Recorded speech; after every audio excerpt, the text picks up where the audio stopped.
खामोश वाकयात में नए आने वाले दोस्तों से गुजारिश है कि चैनल को ज़रूर सब्सक्राइब कर दें और बेल आइकन पर ज़रूर क्लिक करें ताकि हर नई आने वाली वीडियो का नोटिफिकेशन आपको बर वक्त मिल सके। तो चलते हैं आज के एपिसोड की जानिब। ना जाने क्यों चंद दिनों से दिल बेचैन सा था। मायशा को फ़ोन करने की बजाय उसने फरजाद को फ़ोन करना मुनासिब समझा। हेलो, कैसे हो जवाद? जवाद का नंबर आता देखकर वो अलर्ट हुआ। अभी वो उसे कुछ भी बताकर परेशान नहीं करना चाहता था। आजकल उसकी कंपनी की कुछ नए प्रोजेक्ट्स की लॉन्चिंग जारी थी और उन्हें हैंडल जवाद ही कर रहा था। वो नहीं चाहता था कि वो किसी भी वजह से डिस्टर्ब हो। मायशा की तरह वो भी उसे बेहद अजीज था। अपना भाई तो कोई था नहीं। जवाद ने उसे बड़े भाई का दर्जा देकर जो मान दिया था, वो इस मान को बरकरार रखना चाहता था। मैं ठीक हूँ, आप कैसे हैं? उसकी संजीदा सी आवाज उभरी। मैं भी ठीक हूँ। लॉन्चिंग का काम कहाँ तक पहुँचा? उसकी बात पर वो उसे तफसील बताने लगा। मायशा ठीक है? बात के इख्तिताम पर उसकी परेशानी से लिब्रेज आवाज पर वो हौले से मुस्कुराया। वो वाकई उसे बहन कहता नहीं था, मानता भी था। दूर बैठे भी उसे फिक्र थी। हाँ ठीक है, क्यों, कोई बात हुई है? उसने मायशा को सख्ती से मना किया था कि इन दिनों जवाद को तबरेज के बारे में कुछ न बताए। वो मुनासिब तरीके से उससे बात करेगा। नहीं, बस ऐसे ही आज बात करते वो बहुत रोई। कहने लगी आपकी याद आ रही है। वो बहुत कम ऐसे इजहार करती है। मुझे लगा कोई टेंशन ना हो। बहुत पूछा मगर उसने कहा नहीं, सब ठीक है, बस वैसे ही। तो सोचा आपसे पूछ लूं, शायद आपको अंदाजा हो। उसके सेशन सही चल रहे हैं? उसके लहजे से झलकती फिक्र पर वो बमुश्किल जबड़े भींच गया। सब ठीक है, वो सेंसिटिव है शायद इसीलिए। फिर तुमसे प्यार भी तो कितना करती है। इनफैक्ट वो चाह रही थी कि ज़ीशान को मंगनी से पहले अपने बारे में सब बताए। मुझसे पूछा तो मैंने भी मुनासिब यही समझा ताकि बाद में वो लोग कोई इशू ना करें। हर चीज पहले क्लियर होना चाहिए। उसकी बुर्दबारी पर तो जवाद को कोई शक कभी था ही नहीं। मैंने तो सोचा था कि ये सब बताने की जरूरत नहीं, लेकिन आपकी बात ठीक है। बाद में किसी से पता चले तो वो गलत है। उसने भी उसकी हाँ में हाँ मिलाई। शायद इसीलिए वो परेशान हो। तुम फिक्र ना करो, मैं कल उसके साथ ही जाऊंगा। उसकी बात पर वो मशकूर हुआ। अगले दिन वो फरजाद के साथ ही ज़ीशान से मिलने जा रही थी। तुम कल जवाद से बात करते रोई थी। उस रात के बाद से उनमें कोई बात नहीं हुई। फरजाद इससे सख्त खफा था और मायशा को माजरत के अल्फाज नहीं मिल रहे थे। इतनी स्ट्रेस में हूँ, बस भाई की कॉल आई तो एकदम रोना आ गया। वो सर झुकाए अपने जुर्म का एतराफ कर रही थी। वो परेशान होगा और ये चंद दिन उसके लिए बहुत अहम है। जिस तरह मुझसे बातें और अपने तासरात छुपाती हो, इससे भी छुपा लेती। वो गाड़ी चलाते भरपूर शिकवाकुन अंदाज में बोला। मायशा ने गर्दन मोड़कर उसकी जानिब देखा।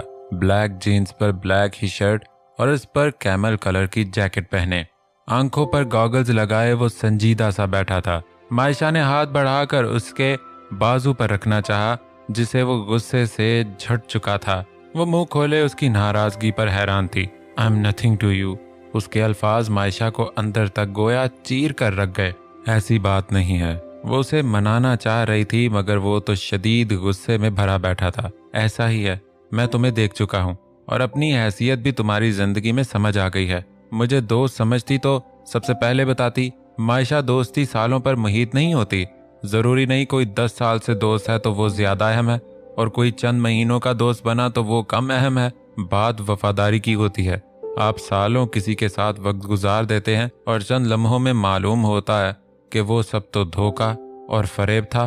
किसी के साथ गुजरे चंद लम्हे भी कभी कभी इन सालों के रिश्तों से ज्यादा वफादार और गहरे होते हैं। रिश्तों को सालों में नहीं, उनकी गहराई और उनकी नीयत से परखा जाता है। अपने धीमे और पुरस्रार अंदाज में वो उसे जिंदगी की बहुत बड़ी हकीकतें समझा रहा था। I am sorry. वो शर्मिंदा सी सर झुकाकर बोली। मुझे तुम्हारी माजरत नहीं चाहिए। मुझे यकीन चाहिए कि तुम आइंदा अपने मुखलिस रिश्तों से कुछ नहीं छुपाओगी, चाहे उसके नतायज कुछ भी हों। मैंने जिंदगी में बहुत से रिश्तों को खोते देखा है, मगर एक बात हमेशा याद रखना, जिनके लिए अल्लाह ही काफी होता है ना, उन्हें रिश्तों के चले जाने की, लोगों के बिछड़ जाने की तकलीफ इस तरह फिर महसूस नहीं होती। मैं ये नहीं कहता कि अच्छे लोगों के बिछड़ने पर इंसान कुछ महसूस नहीं करता, मगर सब्र आ जाता है और ये सब्र जिंदगी गुजारने के रास्ते आसान कर देता है। बस ये यकीन रखना कि अल्लाह कभी जुदा ना हो। रिश्ते वही हमारे साथ लगाता है और उन्हें अलग भी वो अपनी हिकमत से करता है और यही हमारा इम्तिहान है कि हम दुनिया में लगकर उसके अपने साथ होने ना होने को कैसा महसूस करते हैं। जब अल्लाह तुम्हारे लिए काफ़ी है, मेरे लिए काफ़ी है, तो फिर लोगों को जोड़ेगा भी वही और जुदा भी वही करेगा। हमें अपना इस दुनिया में जितना वक्त है वो ऐसे ही गुजारना है। कोई सारी जिंदगी हमारे साथ नहीं रह सकता। इस इनसिक्योरिटी से बाहर निकलो। वो किस कदर साबिर और शाकर इंसान था। मायशा ने हसरत से उसे देखा। आप किस कदर पुरसकून इंसान हैं। वो अपनी हैरत को लफ्जों का पहनावा दे गई। तुम भी हो जाओ। वक्त सब कुछ सिखा देता है अगर इंसान सीखना चाहे तो। होटल के आगे गाड़ी रोककर उसने मायशा को अंदर जाने का इशारा किया। आप मेरे साथ नहीं आएंगे? उतरने से पहले वो झिझक कर बोली, तुम चाहती हो मैं कबाब में हड्डी बनूं? उसे मसनूई गुस्से से घूरा। मेरी कौन सी बड़ी मोहब्बतें चल रही हैं उससे? उसकी बात पर वो मुंह बनाकर बोली, तो चलाओ लड़की। वो हंसते हुए उसे मशवरा दे रहा था। मायशा सर झटककर गाड़ी से उतरती अंदर की जानिब बढ़ी। जिशान उसके बुलावे पर खासा हैरान भी था। उसे अंदर आते देखकर वो अपनी कुर्सी से खड़ा हुआ। मायशा ने नजरें दौड़ाईं। एक जाने वो उसे खड़ा नजर आया। बैग पर गिरफ्त मजबूत करते वो उसकी जानिब बढ़ी। कैसी हैं आप? खुश दिली से मुस्कुराते वो उसके लिए कुर्सी निकालने लगा। मायशा शुक्रिया कहकर बैठी। मैं ठीक हूँ, आप कैसे हैं? यूं पहली बार वो दोनों आमने सामने थे। मैं भी ठीक। क्या खाएंगी आप? उसने हक के मेज़बानी निभाया। कुछ खास नहीं, बस कॉफ़ी मंगवा लें, कुछ अहम बातें करनी हैं। वो हनूज संजीदा अंदाज में बोली। जिशान ने सर हिलाते वेटर को 2 कॉफ़ी लाने का कहा। मैं आपको अपने बारे में कुछ चीज़ों से आगाह करना चाहती हूँ। मैं नहीं चाहती मेरे माजी के बारे में आप किसी तीसरे से सुने तो हमारे ताल्लुकात ख़राब हों। मेरे माँ बाप में से किसी ने मुझे कभी ऑन नहीं किया। मैं नहीं जानती उन्होंने चंद पल की कशिश को मोहब्बत समझकर किस गलत फहमी में शादी की। बहरहाल जब गलत फहमी ख़त्म हुई तब तक मैं उनके ताल्लुक की बदसूरत शक्ल बनकर मौजूद थी, जिसे वो दोनों अपनाने को तैयार नहीं थे, और दोनों ने मेरी परवाह किए बगैर अपनी जिंदगियां आबाद कर ली। जिशान खामोशी से उसके माजी को सुन रहा था। फूफो ने मुझे पाला, और जब मैं थोड़ी समझ बूझ वाली हुई तो मेरी माँ अपने दूसरे शौहर की खुशनुदी के लिए मुझे अपने पास बुलाने का सामान करने लगी। उनके शौहर को अपने पागल बेटे के लिए किसी लड़की की जरूरत थी, क्योंकि उनका बेटा हाथों से निकल रहा था और किसी काफिर लड़की के इश्क में पागल था। बहुत से दूसरे माँ बाप की तरह उन्हें लगा मैं उसका इलाज हूँ।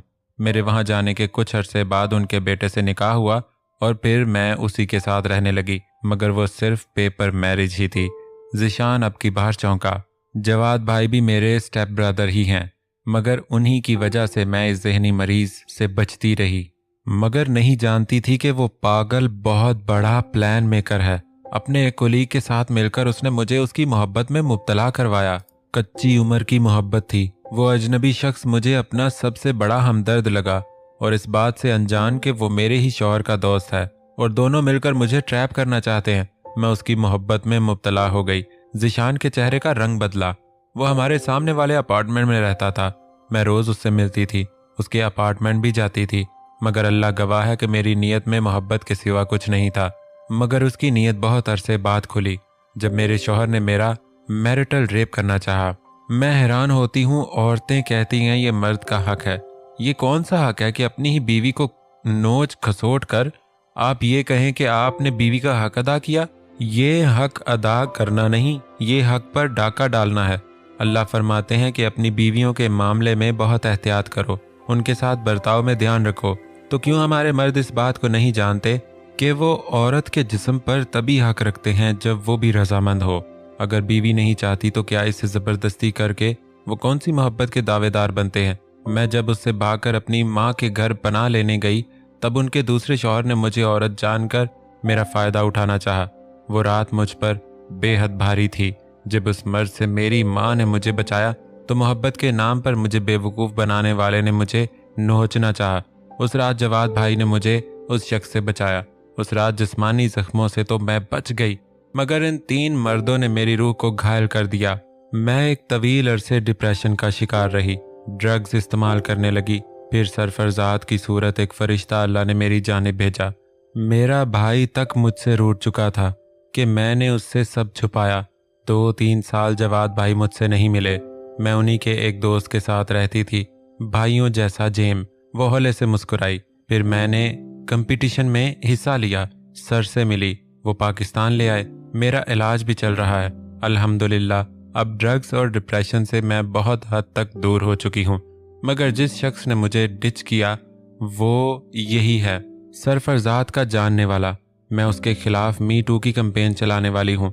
आपको ये सब बताने का मकसद यही है कि अगर इन सब खामियों के साथ आप मुझे कबूल कर सकते हैं तो मैं सारी उम्र आपकी शुक्रगुजार रहूंगी, आपकी मोहब्बत की कदर करूंगी। लेकिन अगर आप अभी अपने कदम पीछे मोड़ना चाहें तो मुझे कोई एतराज़ नहीं, मगर मैं आपको धोखे में नहीं रख सकती थी।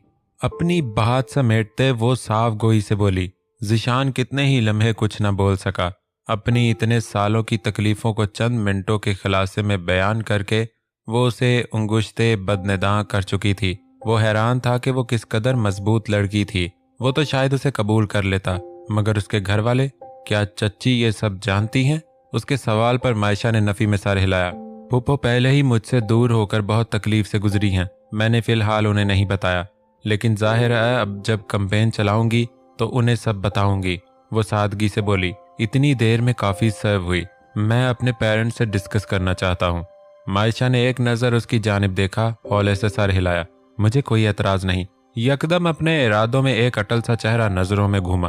कुछ मर्द कितने बावकार होते हैं। फरजाद जैसे उसकी मदद करने में, उससे दोस्ती करने में, उसका इलाज करवाने में उसे किसी अपने की इजाज़त लेने की ज़रूरत नहीं थी।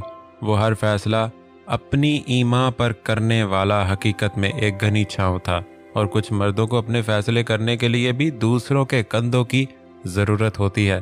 क्या ऐसा शख्स मेरी कमियों को सहार पाएगा? उसके अंदर से सवाल उठा। काफ़ी पीकर वो उसके इसरार पर भी नहीं रुकी। गाड़ी में बैठते वो खामोश थी। क्या कहा ज़िशान ने? फरजाद ने गाड़ी स्टार्ट करते उसके चेहरे पर उलझे से तासुरात नोट किए। अपने पेरेंट्स से बात करके फिर बताएगा। मायशा की बात पर उसने एक गहरा सांस भरा। दिमाग ठीक है तुम्हारा? वो सारी बात रात में ही अपने माँ बाप के गोश गुजार कर चुका था। उसकी तवक्को के मुताबिक वो दोनों सुनते ही भड़क उठे। कैसा दोस्त है तुम्हारा? हमसे धोखा करके अपनी बदनाम जमाना बहन को हमारे सर थोप रहा था। समिया तो शदीद गुस्से में आ गई। कोई जरूरत नहीं ऐसी लड़की से शादी करने की। देखो जरा निकाह हो गया, लड़कों के साथ रहती है और हमें बेवकूफ समझ रहे हैं कि पेपर मैरिज है। फलां मेरा भाई है, फलां भाई जैसा है। अरे तुम्हें उसी वक्त उसके मुंह पर इनकार करना चाहिए था। वो हैरत की ज्यादती से आरफ लगारी को देखकर जहर खुंद लहजे में बोली। कल को बच्चे भी निकल आएंगे। आरिफ साहब भी शदीद गुस्से में बैठे थे। मैं राहिल से बात करता हूँ। ये क्या तरीका है? उन्हें कुछ इल्म नहीं और वो लड़की क्या गुल खिलाकर और मुंह काला करवा कर अब हमारे बेटे की जिंदगी तबाह करने वाली है। ज़िशान बेबसी से अपने माँ बाप को हत्थे से उकड़ता देख रहा था। लेकिन मम्मी वो ऐसी नहीं लगती। यकीनन उसने जो कहा वो मिनमिनाते हुए अपनी आवाज उठाने लगी। अरे क्या माथे पर लिखा है ऐसी वैसी लड़कियों के? तुम तो हो ही बोले। एक बेटा पहले ही अपनी जिंदगी तबाह किए बैठा है। ना जाने क्या क्या रोग लग गए उसको, और अब दूसरे की भी हम जिंदगी तबाह कर लें। वैसे भी कौन सा तुम दोनों के दरमियान कोई बहुत मोहब्बतों की पींगे बड़ी थी? अच्छी लगी थी ना? और भी लड़कियां अच्छी लग सकती हैं। बस ये मामला यहीं पर खत्म करो। हमें नहीं करनी ऐसी बदकार लड़की से शादी। कल को कैंपेन चलाएगी। अरे हम किस किस को सफाइयां देते फिरेंगे? हमें नहीं कोई मुसीबत पर आए फड्डों में टांगे अड़ाने की। आप फोन करें अभी राहिल को और रिमशा को, और उन्हें भी उनकी भतीजी के करतूत बताएं। वो गुस्से से लाल होती आंखों से शोहर को देखते उन्हें फोन मिलाने पर जोर देने लगी। रात के 12 बजे वो अपने दुख किसके सामने खोलती सिवाय एक शख्स के? उस लम्हे और कोई दिलो दिमाग में नहीं आया। कुछ देर पहले ही रिमशा का फोन आया। वो तो हैरान थी। जो बातें उन्हें ज़िशान के माँ बाप ने बताई उन्होंने उसे बुरा भला तो नहीं कहा, मगर वो शदीद रो रही थी। उन्हें यकीन था उनकी मायशा बुरी नहीं, मगर वो किन तकलीफों से गुजरी थी वो ना बताने पर वो खफा हुई। रिमशा का फोन बंद होते उसे एक बार फिर से लगा जैसे वो इस दुनिया में फिर से तन्हा हो गई है। एक बार फिर उसी तबरेज नामी नासूर ने उसे तन्हा कर दिया था। वक्त देखे बिना फरजाद को फोन मिलाया। उसे महसूस हो रहा था और बर्दाश्त किया तो दिल फट जाएगा। महेश? फोन उठाने के जब कितनी ही देर बाद तक मायशा की जानिब से सवाए सिसकियों के कोई आवाज नहीं आई, फरजाद परेशान हो उठा। हमेशा मेरे साथ ही ऐसे क्यों होता है? रिश्ते बनने से पहले ही ख़त्म हो जाते हैं। रोते हुए उसकी शिकवा भरी आवाज़ पर वो तफसीर जाने बिना ही समझ गया कि ज़ीशान की जानिब से रिश्ते से इनकार हो चुका है। तुम्हें सुबह क्या समझाया था? जब अल्लाह ही हमारे लिए काफ़ी है तो क्या इससे बढ़कर किसी और रिश्ते की हमें ज़रूरत हो सकती है? अपने आवाज़ पर काबू पाते वो बेड पर सीधा होकर बैठा। लोग क्यों मफरूज़े घड़ते हैं? क्यों समझते हैं कि कसूर औरत का ही है? बदकिरदार हमेशा वही है। क्या मर्द को इतनी ही छूट है कि वो कुछ भी कर जाए, वो रहेगा पाक साफ? क्या जिना के बाद औरत को ही कोड़े मारने का हुक्म था या मर्द को भी था? अगर इस्लाम ने बराबरी रखी है तो माशरा क्यों नहीं रखता? फरजाद इस लम्हे उसके सवालों पर लाजवाब हुआ। वो क्या कहता? वो माशरे की बेहद तल्ख हकीकतें खोल रही थी। इंसान तन्हा नहीं रह सकता। हर कोई आपके जैसा साबिर और शाकिर नहीं होता। मेरी सारी जिंदगी रिश्तों की महरूमी में गुजारी, क्या बाकी की भी ऐसी ही गुजर जाएगी? वो बुरी तरह रो रही थी। फरजाद का बस नहीं चल रहा था उसके पास चला जाए। तुम्हें अल्लाह पर यकीन है? कुछ देर उसे रोता रहने देने के बाद वो बोला, बिल्कुल है। मुझे आपकी बात अच्छे से याद है। मोहत की बात याद है कि जिंदगी में होने वाले हर वाक़े में मुस्बत पहलू तलाशो, मगर चंद लम्हों का दुख तो होता है ना। वो मासूमियत से अपनी कैफियत बता रही थी। तो फिर यकीन रखो, इस तकलीफ के बाद भी बहुत सी खुशियां तुम्हारी मुंतजिर होंगी। कुछ सच्चाइयों को दिखाने के लिए बड़ी तकलीफों से गुजरना पड़ता है, और मैं तुम्हें यकीन दिलाता हूँ इस बार तुम नहीं, वो शख्स अकेला रह जाएगा जो तुम्हें तकलीफ पहुंचाने का सबब बना है। उसके यकीन पर अभी वो फकत खामोश थी। और एक और बात का यकीन दिलाना चाहता हूँ, करोगी यकीन? उसके सवाल पर वो चौंकी। आपकी हर बात पर यकीन है। उसके एतराफ पर वो हौले से मुस्कुराया। इस बार सारी दुनिया भी तुम्हें छोड़ दे, फरजाद तुम्हें कभी नहीं छोड़ेगा। मैं हमेशा तुम्हारे साथ रहूंगा, चाहे हालात कुछ भी हों। वो कौन सा यकीन का दिया उसके रस्तों में जगा रहा था? मायशा कितने ही लम्हे कुछ बोल ना सकी, और ये सिर्फ लफ्जों का यकीन नहीं, तुम इसे अमलन पूरा होते देखोगी। अब खामोशी से लेट जाओ। जो जो आयात और सूरतें याद है वो पढ़ो। तुम अल्लाह की अमान में हो और हमेशा रहोगी। उसके मीठे अल्फाज, काश मायशा उसे बता सकती वो उसके लिए वो मशाले राह है जो उसे हकीकतन अंधेरों में पल भर में निकाल लाता है। मायशा का फोन बंद करते ही उसने पल भर में फैसला करते जवाद का नंबर मिलाया। कुछ ही देर में उसने फोन उठा लिया।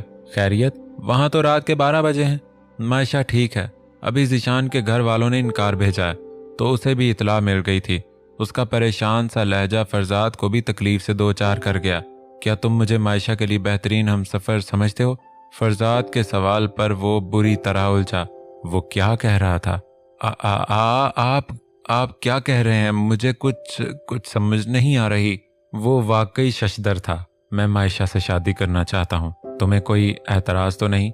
उसकी बात पर जवाद ने फोन कानों से हटाकर फिर से नंबर देखा। क्या ये फरजाद ही था?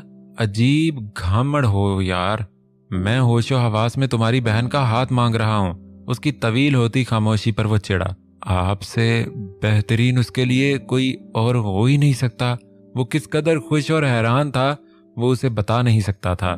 कितनी ही बार ये ख्याल दिल में आया था, मगर वो अपनी बहन के लिए किसी के सामने भीख नहीं मांग सकता था। वो उसके वकार को ठेस नहीं पहुंचा सकता था। इसीलिए चाहने के बावजूद उसने कभी ऐसी कोई बात फरजाद से नहीं कही। ठीक है, कल का दिन निकाह के लिए ठीक है। फिर वो उसे आज झटकों पर झटके दे रहा था। वो तो ठीक है, लेकिन मायशा? वो जानती है? वो हैरान था उसे हुआ क्या है। वो तुम्हारा काम है। वो उस पर भारी जिम्मेदारी दे चुका था। ज़ीशान की बारी, उसने ये जिम्मेदारी फरजाद के कंधों पर डाली थी, और अब वो अपने लिए ये जिम्मेदारी उसे दे रहा था। रुखसती तुम्हारी मौजूदगी पर होगी, वो तो सब तय किए बैठा था। I am shocked. जवाद बस इसी कदर कह सका। Me too. कल शाम को गवाह के तौर पर ऑनलाइन आ जाना। अपना अगला हुक्म सादर करके खुदा हाफिज कहते वो फोन बंद कर चुका था। उम्मीद करता हूं दोस्तों आज की एपिसोड आपको पसंद आई होगी। वीडियो को प्लीज जरूर लाइक किया करें और कमेंट बॉक्स में अपनी राय का इजहार भी किया करें। बहुत बहुत शुक्रिया तवाडा। चलो मिलते हैं नेक्स्ट एपिसोड के साथ। अल्लाह हाफिज।